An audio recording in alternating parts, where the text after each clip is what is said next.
오늘 수요 기도회를 통해서 나눌 말씀은 복 있는 나라, 그리고 화 있는 나라 제목이에요.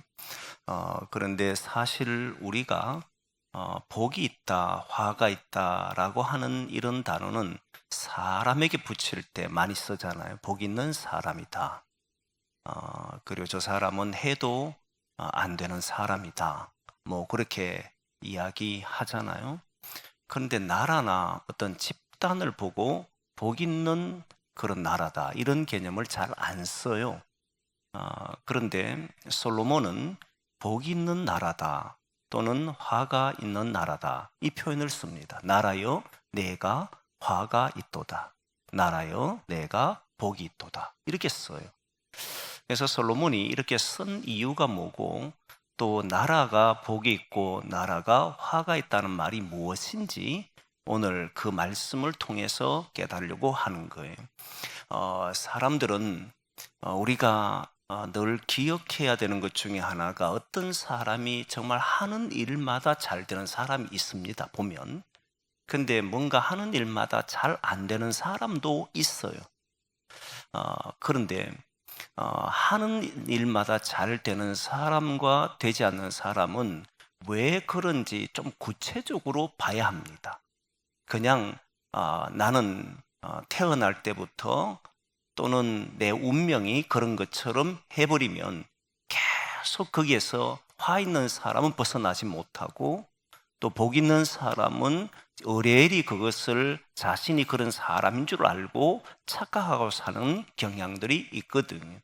그래서 복이 있는 사람은 왜 복이 있는 건지, 화가 있는 사람은 왜 화가 있는지, 이런 것들을 잘 보셔야 돼요.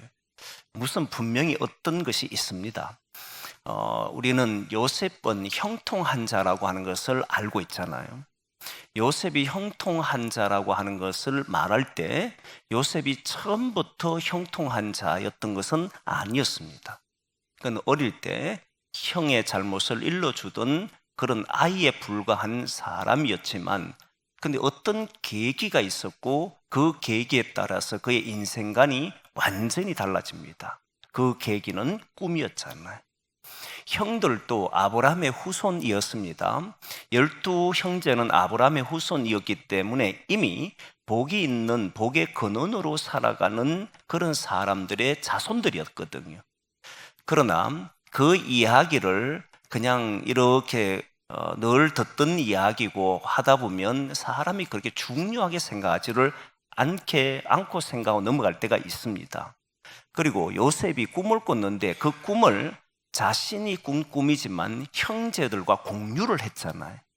그런데 요셉은 그 꿈을 꾼 당사자이지만 그 꿈을 해석을 했고, 형들은 그냥 저 꿈은 형에게, 동생에게 준 꿈인 것으로 이제 넘어가고, 오히려 그 꿈을 꾼 꿈은 요셉을 시기하고 질투해버리잖아요.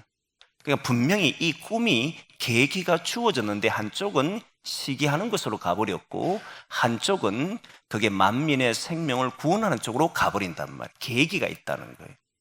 저는 사람들을 보면서도 그런 때가 많습니다. 어떤 사람은 정말 하는 것 보면 잘 돼요. 근데 그분에게 왜 이렇게 잘 돼요 물어보면 생각을 정리하지 않고 살기 때문에 그냥 잘 된다고 이야기하는 사람 많습니다. 그런데 이 사람이 이런 문제에 대해서 해결할 능력을 가졌다는 것은 뭔가 특별한 계기가 있습니다. 그걸 잘 정리하면 후손들에게 굉장히 도움이 돼요. 시골에서 목회할 때 한 분이 제가 처음 갔을 때 한 70 넘은 은퇴하신 분인데 교회를 설립하신 분입니다. 살아 계셨거든요. 교회도 잘 나오셨고. 그런데 이분이 저는 어떤 기술을 가지고 있는지, 그 기술을 어떻게 사용하는지는 몰라요. 이미 모든 사업을 아들에게 넘겨줬는데 양봉 사업하는 분이었었어요. 근데 이분은 주변의 사람들이 전하는 말에 따르면 기계가 고장나면 그 기계는 이분한테 가기만 하면 다른 누구도 고치지 못하는데 이 사람은 고친대요. 너무 신기해서 그 분야에 전공하는 사람들이 와서 물었는데도 어떻게 이렇게 고칠 수 있냐 물어봤는데 자신은 모르고 그냥 보면 안 돼요. 보면 아는 건 없어요. 분명히 이 사람이 그렇게 탁월한 능력을 가지게 된 뭔가의 계기가 있었을 겁니다. 워낙 좋아했다든지, 좋아하는데 어느 정도 접근했는지, 어떻게 삶을 살아가면서 그것을 대했는지 이런 게 다 있거든요. 그걸 만약에 이분이 그래 그 교수들이 내려와서 그분이 기계를 고칠 때 자신들이 하는 방법이 아닌 독특한 방법으로 고칠 때마다 기록하고 하려고 하는 그런 일도 일어난 거예요. 만일 그분이 그런 기록을 남겼다면 많은 사람들이 기계를 대하는 자세가 달라졌을 거란 말이죠. 근데 대부분은 자연스럽게 습득된 것처럼 또는 자연히 뭔가 알게 된 것처럼 그러다 어떻게 살다 보니까 그렇게 됐어요. 이분도 똑같이 이야기했습니다. 살다 보니까 그래 되던데요. 이렇게 말한 그런 게 없어요. 분명히 뭔가가 그 사람에게 계기가 있었을 거예요. 그거를 또 잘 확인해 놓으면, 파악해 놓으면 정말 그 인생은 많은 사람에게 도움이 됐을 텐데 애석하게 자신이 가지고 있는 이 기술은 결국 자기만 알고 죽어버리는 이런 일이 벌어졌지. 우리나라 사람들이 가지고 있는 안타까운 일들 중에 하나는 뭐냐면 그 기술을 자식들에게 알려줄 때 죽을 때쯤 알려주거나 아니면 죽을 때를 모르다 보니까 알려주지 못하고 돌아가신 분들이 많잖아요. 새끼를 가지고 뭐 이렇게 짚을 가지고 새끼를 골 때도 보면 그때 보면 그 기술 있는 사람은 대단히 매끄럽게 잘 만들고 뛰어나게 만들거든요. 근데 그 기술을 자녀에게 안전하고 나중에 죽을 때 전하니까 이미 늦어버린 경우도 많고, 그러면 이 기술이 전수가 되지 않는 경우들이 우리나라는 참 많습니다.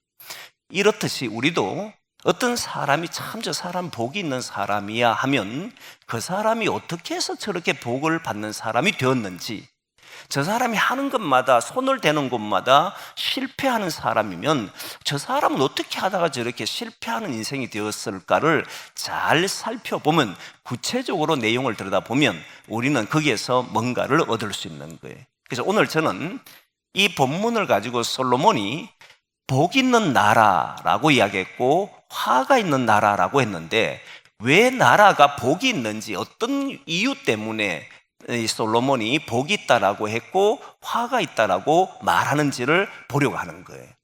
오늘 본문에 보면 먼저 화가 있는 나라에 대해서 이야기하는데 16절을 보니까 나라여 내가 화가 있도다 그랬습니다. 어떤 사람이 어떤 나라가 화가 있느냐 했더니 보니까 왕은 어리다는 거예요. 왕은 어린데, 그런데 대신들은 뭐 하느냐? 나라라고 하는 건 통치를 하는데 대신과 왕이 함께 통치하는 거잖아요. 근데 왕은 어리고 대신들은 아침마다 잔치하는 거예요. 아침마다 노는 거예요. 이 보니까 그렇게 나왔잖아요.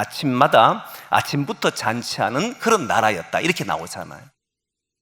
이때 어리다라고 하는 이 표현은 나아르라고 하는 히브리어인데, 나아르라고 하는 히브리어가 보통 세 가지로 쓰입니다. 그 중에 하나는 나이가 어린 아이를 보고 이야기할 때 나아라고 이야기해요. 그리고 또 하나는 나이는 이제 어른인데 정신적으로 아직 성숙되지 않는 사람을 보고 나아르라고 표현을 해요. 마지막 하나는 종을 보고 나으라고 이야기합니다. 갑자기 나이나 또는 미성숙 상태에 있는 그런 보고 어리다고 표현을 쓰는데 왜 종도 이렇게 성숙하지 못한 사람처럼 표현하느냐면 영어 성경은 다 종으로 번역하기도 합니다. 근데 왜 그렇게 쓰느냐면 사실 종은 배우지를 않습니다. 지금은 누구에게나 교육에 문이 열려 있지만 고대 사람들에게 종은 배울 이유가 없어요. 그러니까 누가 배우느냐면 오늘 본문에 대조가 나오는 것이 복 있는 나라라 할 때에 귀족의 아들은 복 있는, 그 왕은 귀족의 아들이고 이렇게 나와요. 그러니까 귀족과 복 없는 그 화가 있는 나라에는 어리다 이 표현을 쓸 때 이 귀족은 누구냐면 실제로 귀족의 아들로 태어난 사람이기도 하지만 이 단어는 또 다른 뺀호림이라고 하는 말인데, 뺀호림이란 말은 실제 귀족의 자녀, 그러니까 그 지역의 유지의 자녀 또는 나라의 귀족들의 자녀로 말할 때도 쓰지만 동시에 자유인의 아들이다, 이 표현을 써요. 자유인의 아들, 지금은 우리는 모두 다 자유인이라 그러지만 고대 사람들에게 자유인이라 그러면 스스로 뭔가를 판단할 수 있는 사람을 보고 이야기합니다. 종은 스스로 판단할 수 있는 권한이 없어요.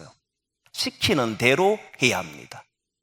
그러면 왜 왕은 귀족의 아들이라 그렇게 자녀라고 표현을 쓰느냐면, 귀족의 자녀는 나중에 왕이 되든지 아니면 어떤 지역을 다스린 사람이 되든지 집을 다스린 사람이 되든지 되었을 때에 그가 판단을 해야 되잖아요. 이 집을 이렇게 되고 끌어가야 된단 말이에요. 그러면 여러분, 우리나라에도 보면 양반의 자녀들은 배움을 했지만 종들은 배우지를 못했던 거예요. 이유가 뭐냐면 나중에 이 가문을 일으키고 그리고 나라를 통치하기 위해서는 그들이 결정하고 판단해야 될 때 그들에게 결정하고 바른 판단을 할 수 있도록 배우는 길을 열었기 때문에 이 단어가 호림이란 단어는 자유인의 아들이다, 이렇게 표현을 쓴 거예요. 근데 여기에서는 화가 있는 나라를 보면 나아르라고 하는 말이 그래서 종이라고 번역하기도 한다는 겁니다. 배우지 못한 사람, 그러니까 그런 사람이 왕이 되어버린 거예요. 왕이 된 사람이 배우지 못하니까 판단력이 사라져버리고 그런 나라는 망한다 또는 화가 있다, 이렇게 표현을 쓴 거예요. 근데 중요한 것은 오늘 본문에 대신들도 아침마다 잔치하는 겁니다. 아침마다 잔치한다는 것은 술을 즐긴다는 말이에요. 근데 아침에 모여서 잠 깬 채 술을 마시는 경우는, 아침부터 술 마시는 경우는 잘 없잖아요. 그런데 그러면 어떻게 되냐면 밤새도록 술 마셨다, 이 말이. 밤새도록 대신들은 술을 마시고 아침이 되었어도 그 술에 깨지 않은 채 술 마시는 나라, 대신들이 그랬다는 거예요. 이 왕과 대신, 왕은 어리고 대신은 술만 마시고 아무 정사를 돌보지 않는 이런 나라는 화가 있는 게 당연하죠. 근데 여기에서 중요한 점은, 제가 놀랐던 것은 뭐냐면 솔로몬이 가지고 있는 이 생각이 어떻게 이룰 수 있지라고 할 정도의 생각이었는데, 솔로몬이 가지고 있는 생각을 잘 보면요, 솔로몬은요, 나라가 화가 있으려고 하면 왕이 잘못해서 나라가 화가 있다거나 대신들이 잘못해서 나라에 화가 있다고 말하지를 않고, 나라가 화가 있으려면 둘 다 조건이 둘이 맞아야 되는데 왕도 어려야 하고 대신들도 타락해야 된다, 이렇게 나온 거예요. 우리는 이렇게 생각합니다. 여러분 어떻게 생각하는지 한번 보십시오. 어떤 공동체라고 할 때, 이 공동체에 있을 때 누가 중요하냐 그러면 그 공동체를 이끌고 있는 사람이 중요하다 생각하고, 그 지도자가 잘 들었으면 공동체는 성장하고 부흥한다, 이렇게 생각하지 않습니까? 대부분 그렇게 생각할 거예요. 그래서 사람들은 지도자를 잘 뽑으려고 많은 사람들이 노력합니다. 지도자를 잘 세우면 그 나라는 또는 그 공동체는 부흥한다라고 생각해요. 근데 솔로몬은 아예 배제를 하고 있다는 거예요. 나라를 공동체, 집단으로 보고 있는데 단순히 한두 사람이 모인 것이 아니라 모든 백성들이 모여 있는 이 나라를 이야기할 때, 이 나라가 화가 있으려고 하면 왕만 잘 되는 것이 아니라 대신들도 잘해야 한다는 거예요. 왕이 어리석으면 대신들이 잘하면 어떤 일이 벌어지냐면 화는 없다는 겁니다. 그래도 부흥도 안 되지만 그러나 유지는 할 수 있어요. 왕은 못해도 대신들이 정신 차리고 있으면, 그러면 그 나라는 잘못된 길로 가지 않는다는, 화가 있는 쪽으로 가지 않는다는 거예요. 근데 왕은 잘하는데 대신들이 못할 때 보면, 그럼 왕을 따라주는 사람이 없는 거잖아요. 그럼 왕을 따라주는 사람이 없을 때는 어떤 일이 벌어지냐면 그 나라는 또한 그게 크게 성장하거나 주변 나라들에게 위용을 떨치거나 하지를 못하고 나라를 유지하는 정도로 있을 뿐이라는 거예요. 그래서 이 둘이 맞아야만 나라가 화가 있는 것이 아니라 복이 있다는 거예요. 화가 있는 나라는 어떤 나라냐면 맞지 않는다는, 둘 다가 안 된다는 거예요. 왕도 어리고 그리고 대신들도 바른 생각을 가지지 못하고 유흥에 빠져서 살아가게 되면 그 나라가 화가 있다, 이렇게 말하는. 이걸 좁혀보면 교회도 마찬가지고 가정도 마찬가지예요.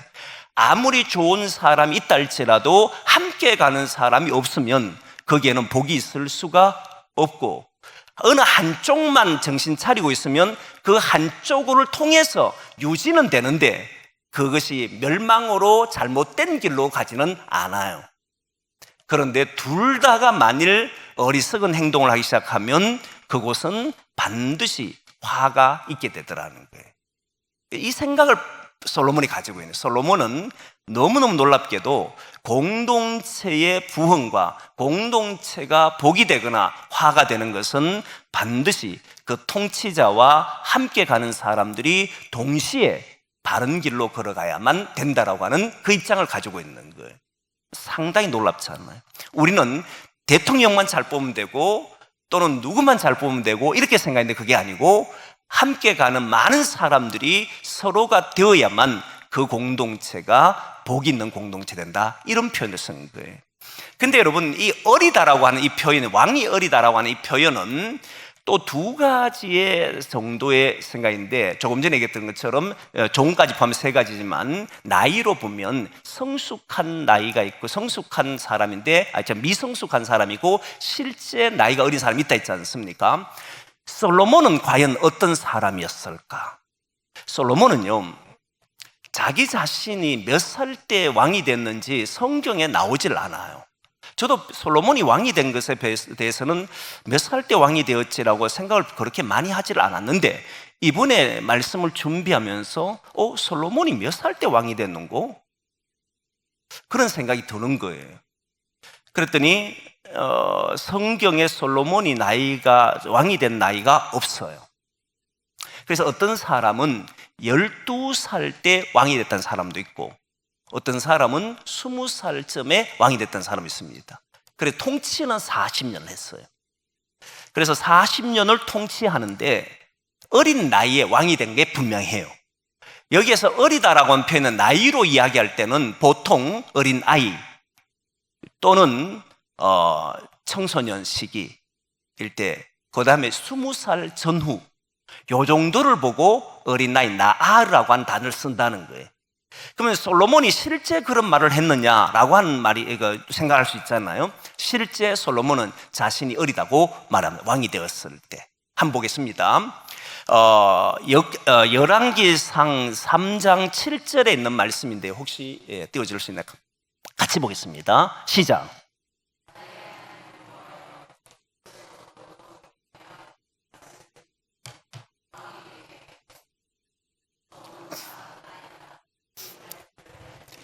자, 여기에서 요게 가만둬 보십시오. 솔로몬이 고백한 이야기예요. 솔로몬이 종은 내가 다윗의 뒤를 대신해서 왕이 되었는데 나는 작은 아이라라고 할 때 실제 나이가 어렸다는 거예요. 그 다음 또 하나 보는데, 그러면 이게 진짜 나이가 어렸을까 이런 생각이 들잖아요. 여러분 이걸 알지요? 다윗이 죽기 전에 솔로몬이 성전을 건축하기 위해서 재료들을 전부 다 모았잖아요. 준비해 줬잖아요. 그 이유가 뭐냐면 솔로몬이 아직 어리기 때문에 이걸 모을 수 있는 위치가 되질 않았다고 본 거예요. 그래서 충분히 준비해 놨다라고 보는 겁니다. 실제 그런가 했을 때 봅니다. 역대상 29장 1절입니다. 같이 한번 보겠습니다. 시작.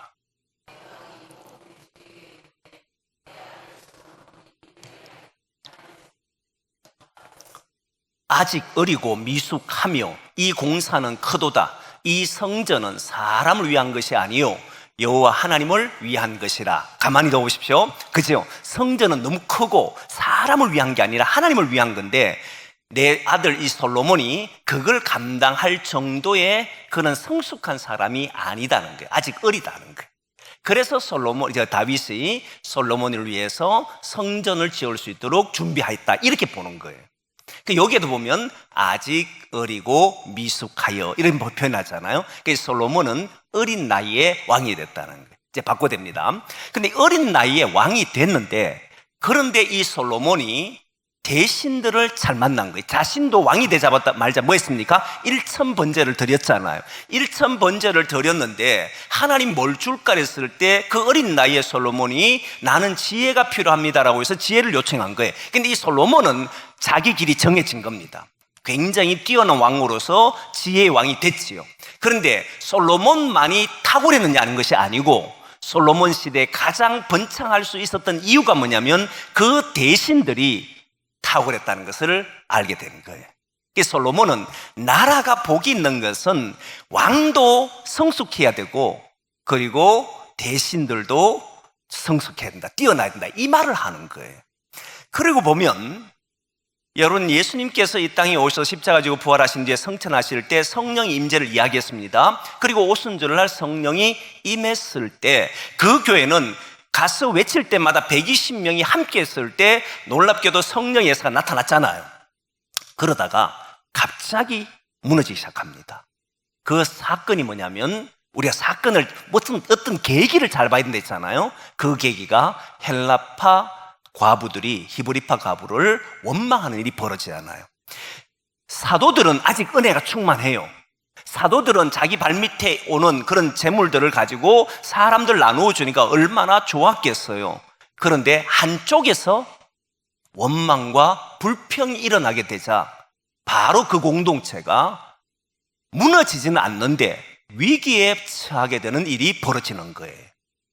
둘 다가 맞아야만 이 공동체는 부흥하고 성장하는 이유가 어느 한 사람이 탁월해서 되는 게 아니라고 하는 것이 솔로몬이 깨달은 거예요. 그래서 솔로몬은 공동체는 어느 한 사람이 아니라 공동체가 함께 하는 것이다 라고 여겼던 거예요. 와, 그러니까 솔로몬이, 화가 있는 나라가 어떤 나라냐면, 화가 있는 나라는 나이도 어려. 왕이 나이가 어리다면 판단이 미숙할 수밖에 없습니다. 사실 경험이 적기 때문에요. 저도 우리 장로님들이 한번 이야기를 했는데, 시골에서 제가 목회할 때 나이 27살 때 부임을 했어요. 담임했단 말입니다. 근데 시골 사람들은 여러분 잘 알지만 연세가 다 많아요. 아이들도 있지만 대부분은 연세가 많았습니다. 그런데 그들의 집에 가서 상담을 하고 신방을 하려고 하면 제 마음에 항상 부딪히는 게 있었어요. 뭐냐면, 제가 조금 더 세상 경험을 했더라면, 조금 더 내가 나이가 많았더라면 좀 더 이들의 아픔을 알 수 있을 텐데, 이게 참 어린 27살 때니까 얼마나 어렵겠어요. 그런 마음들이 너무너무 많았어요. 그게 발판이 되어서 지금까지 오게 된 것이죠. 그러나 그때에 가졌던 마음은, 내가 너무 어리니까 이 어른들, 이 교회 교인들을 제대로 신앙을 지도할 수가 없구나, 이게 가장 큰 아픔이었거든요. 근데 여러분, 이렇게 어릴 때에 그 교회가 많은 어른들이 함께 해줬기 때문에 제가 여기까지 올 수 있었던 거죠. 이런 누군가가 함께 걸어가는 사람들이 서로가 맞아줄 때만이, 여러분, 저는 그 나라는, 그 공동체는 반드시 복이 있다라고 성경은 이야기해요. 솔로몬은 그걸 이야기하는 거예요. 와, 저와 여러분들은 그런 공동체 계속 만들어가기를 원합니다. 가정에 가면 서로가 맞아야 되잖아요. 그리고 교회 오면 서로 가는데, 목회자뿐만 아니라 성도들 또는 성도 사이에도 임원들도 사이 보면 임원들과 그리고 성도들 함께, 회원들 함께 마음을 모아서 가면 그곳이 복이 있는 곳이라는 거예요. 여러분 알잖아요. 한 사람이 재능이 있어서 뛰어난 재능을 가지고 살면 그 영향은 많은 사람이 미치는 것이 아니고 그 주변에 있는 사람들에게 영향이 주어집니다. 그런데 나라가 복이 있는 나라가 돼버리면 다수의 많은 사람들이 거기에서는 복을 누리는 거예요. 혼자가 엉망이 돼서 살아가면 그 사람의 주변의 사람들만 괴로우면 돼요. 그런데 나라가 전체가 화가 돼버리면 그 속의 구성원 전체가 괴로움을 당합니다. 그렇잖아요. 왕도 어리고 대신도 어리석어요. 행동하는 것이 어리석으면 그 공동체 전체는 무너져 버린다는 거예요. 이 화가 된다는 거예요. 그래서 저와 여러분들이 나이나 뭐 이런 것이 문제가 아니라 진실로 하나님 앞에서 서로가 서로를 보완해주는, 보완해서 하나님이 기뻐하는 그런 공동체를 세워가기를 소망합니다. 그래서 모든 사람이 복이 되는 그런 공동체 만들어가기를 원합니다. 근데 여기에서 이게 나이가 어리고 대신들도 술에만 취해 사는 것도 화가 되지만 또 다른 화가 있는 것이 있는데 뭐냐면 게으른 사람들이 있는 곳이 화가 됩니다. 이게 한번 읽어보겠습니다. 몇 절에 나오냐면 18절 말씀 보겠습니다. 18절 말씀 같이 봅니다. 시작.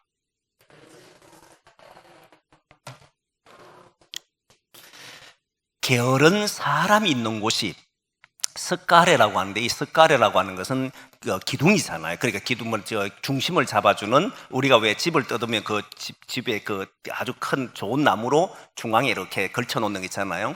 그게 무너지는 들보라고 하는 거죠. 그게 무너지는 일들이 생기면, 그래서 옛날 어른들은 그 기둥, 그 기둥을 뭐라 하는지 모르겠는데 그 기둥을 새겨 놓잖아요. 보면 몇 년 몇 월 며칠 날 한다고 이렇게 적어 놓기도 하는데, 그 기둥을 선택할 때 보면 아주 단단한 나무로, 잘 썩지 않는 나무로 합니다. 그게 썩으면 집 전체가 무너지기 때문에. 그래서 그 나무를 잘 고른 일도 하고, 그리고 어느 정도가 지나면 아무리 좋은 나무라 해도 세월이 지나면 썩게 마련이잖아요. 그걸 돌보는, 가꾸는 일을 하는 사람이 바로 집에서 하는 사람들의 역할이잖아요.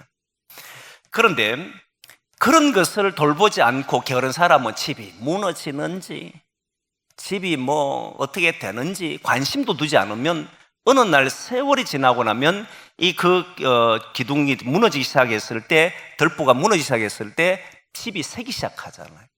팔레스타인 사람들은 어떻게 살아가느냐면 우기가 되면은 비가 새기 때문에 건기 때는 비가 새는 곳을 잘 확인합니다. 그래서 비가 새지 않도록 단단히 집을 다시 세우고 다시 보수를 한 후에, 그리고 우기가 되면 비가 와도 안전하게 사는 거예요. 그러면 건기 때 뭐 해야 되냐면 집을 보수하는 역할을 하잖아요. 우리 교회도 얼마 전에 당회에서 교회에서 비가 새는 일이 있을까 싶어서 비가 오기 전에 다 한 번씩 확인한단 말이에요. 그건 부지런한 사람이에요. 게으른 사람은 비가 오고 난 뒤에 고치잖아요. 소 잃고 외양간을 고치는 이런 일을 하잖아요. 그런 사람이 화가 있는, 그런 사람들이 모여 있는 곳이 화가 있다는 거예요. 복 있는 사람은 부지런해서 미리미리 준비해서 미리미리 예비하고 미리미리 처방하는 이런 일을 한다는 거예요. 그런 사람이 있는 곳이 복이 있다, 이렇게 말하는 거예요. 그런 나라가 복이 있다, 그런 공동체가 복 있는 교회예요. 저와 여러분들이 있는 교회가 그래 되기를 원합니다. 또 하나는 어떤 게 잔치를 한 이유를 모르는 것이 화가 있는 거예요. 19절 말씀입니다. 한번 보겠습니다. 시작. 잔치는 희락을 위하여 베푸는 것이요, 포도주는 생명을 기쁘게 하는 것이나 돈은 범사에 이용되느니라. 그게 돈이든 포도주든 잔치든 이런 것들은 목적이 있습니다. 돈을 벌기 위한 것은 농에 넣어놓으라는 것이 아니고 유익하게 쓰도록 하는 것이고, 포도주를 만드는 이유는 그것으로 마시고 즐기는 것이잖아요. 잔치하는 이유도 기쁨을 위해서 하는 겁니다. 그런데 여러분 보시면 알지만 잔치하다가 싸우는 거 보신 적 없습니까? 그죠? 잔치하다가 집안 사람끼리나 동네 사람끼리 싸워서 완전히 원수가 되는 경우도 있는데, 그런 곳은 바로 어리석은 사람이 사는 곳이고 나라가 화가 되는 곳이다. 잔치는 좋은 것이고 기쁜 것인데 그 잔치하는 목적을 잃어버리고 사는 나라는 화가 있다는 거예요. 이 말은 무슨 말이냐면 많은 사람들이요, 살아가는 이유가 잘 없습니다. 그러다 보니 순간순간 자기의 감정 때문에 행동하기 시작하고, 그 감정이 분명히 좋은 일로 일어나는데 나중에 보면 서로가 나쁜 길로 열매를 향해서 가버리는, 그게 뭘 위해 사는지가 없는 거예요. 우리가 어느 쪽으로 가는지, 우리 교회가 어느 쪽으로 가는지, 나라가 어느 방향을 향해 가는지, 이 나라는 복이 되려고 하면 그 가는 길이 정확해야 하고 거기에 따라서 움직일 때에 거기에서는 아름다운 일들이 열리게 되고 그리고 때로는 이해되지 않는 행동들도 견딜 수 있는. 그래서 여러분 20절 말씀에 이렇게 나오는 겁니다. 한번 보겠습니다. 20절 말씀 같이 봅니다. 시작. 심중에라도 왕을 저주하지 말며 침실에서라도 부자를 저주하지 말라. 공중의 새가 그 소리를 전하고 날짐승이 그 일을 전파할 것임이니라. 아멘. 이 성경 이야기가요, 우리나라 속담하고 거의 비슷한 말이 있지 않습니까? 낱말은 새가 듣고 반말은 쥐가 듣는다. 거의 비슷한 내용이죠. 그죠? 보니까 그러냐, 이제 공중의 새가 그 소리를 전하며 그리고 날짐승이 그 일을 전파한다. 우리가 아무리 속닥거리는 이야기고 이야기했다 해도 안다는 거예요, 모른다는 거예요? 알게 된다는 거예요. 근데 재밌는 것이 백성이 왕을 원망하는데 알면 그 백성은 어떻게 되겠습니까? 부자가 있는데 가난한 자가 자기 부자를 욕하면 어떻게 되겠어요? 그건 죽으려고 작정하지 않는 이상은 그거 어리석은 짓이잖아요. 자꾸 뒤에서 말하는 곳은 화가 있다는 거예요. 공동체의 무너짐의 무선점 하나는 뒤에서 말하는 거다. 그래 팔 필요 없다. 오히려 왕이 어리고 대신들이 술에 취해서 산달지라도 백성들은 정신 차려야 된다는 거예요. 그럴수록 뭐 한다는 겁니까? 욕하거나 비난하지 말고 우리가 해야 될 일을 반드시 해내는 것이 돼야 한다는, 그런 데가 복이 있다는 거예요. 뒤에서 말하기 시작하면 모든 이가 다 죽자고 하는 일이고 모두가 다 쓰러지는 일이 돼버리잖아요. 어리석은 짓이라는 거예요. 그래서 여러분 이 말을 오늘 잘 기억했으면 좋겠습니다. 왕은 어리고 대신은 술에 취해서 아침마다 술에 취하는데, 이 말은 곧 말이냐면 공동체는 어느 한 사람에 의해서 무너지는 것이 아니고 둘 다 공동체 전체의 정신이 무너지면 무너진다는 거예요. 화가 된다는 거예요. 반대로 복 있는 곳은 오늘 17절의 말씀을 하고 있는데 이 17절 말씀이 진짜 놀라운 말씀입니다. 한번 보겠습니다. 17절 말씀 같이 보겠습니다. 시작. 왕은 귀족들의 아들이요 대신들은 취하지 아니하고 기력을 부하려고 정한 때에 먹는 나라여 내게 복이 있도다. 아멘. 자, 여기서 보면 앞부분은 다 같습니다. 앞부분은 왕은 어리다, 왕은 귀족의 아들이다, 대조가 되잖아요. 또 대신들은 아침마다 잔치한다, 대신들은 취하지 않는다, 같아요.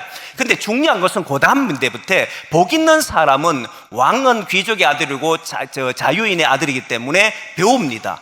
좋은 것을 많이 배우려고 하는 사람이 종이 아니다라는 겁니다. 그런데 이 사람들이 왜 배우느냐, 대신들이 왜 술 취하지 않느냐, 그리고 음식을 먹는데 왜 먹느냐가 나와요. 뭔가 하나가 더 붙였어요. 그렇죠. 보니까 뭔가 하나 더 붙였는데 그 이유는 뭐냐는 거냐, 기력을 보하려고 정한 때에 음식을 먹는다, 이렇게 나와요. 기력을 보한다는 건 뭐냐면, 여러분 음식 먹는 것은 여러 가지 이유가 있습니다. 즐기기 위해서, 음식 자체가 즐거움을 주기 때문에 우리의 즐거움을 위해서 음식 먹는 사람도 있고, 어떤 사람은 자기의 힘을 얻도록 자기의 건강을 하고 자기의 에너지를 모으기 위해서 먹는 사람도 있어요. 근데 에너지를 모으고 건강하기 위해 먹는 그 자체로만 쓰는 사람도 있습니다. 음식 먹고 난 뒤에 아무 일 하지 않아도 건강하려고 좋은 음식 먹는 사람도 있어요. 그런데 오늘 본문에 나오는 말씀은 기력을 부하는 이유가 뭐냐면, 그래서 정한 때에 음식을 먹는다는, 적절할 때에 그 음식을 먹는다는 거예요. 그 이유는 뭐냐면 바른 일을 하고 그 일을 하기 위한 힘을 쓰기 위해서 준비하는 것을 보고 이야기하는 거예요. 음식을 먹더라도 자기 즐기기 위해서 먹거나, 음식을 먹더라도 그냥 내 건강해서 오래 살기 위해서 먹는 게 아니고 뭔가를 제대로 하기 위해서 음식을 먹는다는 거예요. 그런 나라가 복이 있다는 거예요. 왕도 음식을 먹는데 기력을 회복해서 이 나라를 제대로 하기 위해서, 대신들도 마시지 않고 취하지 않고 음식을 먹는데 왜 먹느냐면 백성들을 위해서 내가 힘을 쓰고 이 나라를 위해서 힘을 쓰고 에너지를 쓰기 위해서 음식을 먹는데, 언제 먹냐면 적절한 때에, 필요한 때에 먹고 쓴다는 겁니다, 이 말이. 그런 나라가 복이 있잖아요. 그래서 모여서 마시자, 즐기자 이런 것이 아니라 우리가 먹고 교회를 위해서, 먹고 이 나라를 위해서 뭔가를 해보자, 먹고 우리가 힘 얻어서 정말 우리 가정을 위해서 해보자, 내가 먹고 이렇게 건강 얻어서 내게 주어진 삶을 복되게 살아보자. 그 사람 복 있는 사람 아니겠습니까? 그렇잖아요. 뭔가가 있다는 거예요. 그 있는 것이 뭐냐니까 뭘 하더라도 행동 하나가 다 그게 의미가 있고 목적이 있고 뜻이 있더라는 거예요. 왕도 대신들도 함께 기력을 보호해서 뭔가 정한 때에 적절한 때에 그 역할을 하려고 하는 이런 나라 보기 있지 않겠습니까? 저와 여러분들이 그런 나라에 살아가고 그런 교회 되고 그런 가정이 되기를 소망합니다. 정말 우리들이 공동체는 한 개인에 의해서 성장하는 게 없습니다. 하늘이 두 쪽 나도 없습니다. 그것은 한쪽만 걸으면 그냥 유지만 하는 거예요. 둘 다가 잘 되지 않고 저와 여러분들이 함께 정말 기력을 보호하기 위해서 음식도 먹고 사람 만나도 우리의 체력이나 우리의 마음이 회복되기를 위해서 만나고 그래서 서로가 잘 보완해서 우리 교회뿐만 아니라 이 나라에도 귀한 나라 되고 복 있는 나라 되도록 우리 그렇게 살아가기를 소망합니다.